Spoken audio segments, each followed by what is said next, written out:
Vamos falar do televisor Samsung, modelo UN40IH5300G. Ligamos o televisor na tomada e verificamos o defeito apresentado. Vamos analisar a TV. Após ligar o televisor, o LED do backlight começa a piscar e o LED standby pisca junto.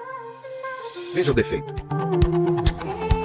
Quando desligamos a placa-fonte da placa principal, o backlight fica aceso, indicando que não temos um defeito na placa-fonte ou defeito no barramento de LED. O mais comum é pensar que tudo indica que pode ser defeito da placa principal, mas estamos errados. Desligamos o televisor da tomada e com um multímetro na escala de continuidade medimos este diodo. Está em curto.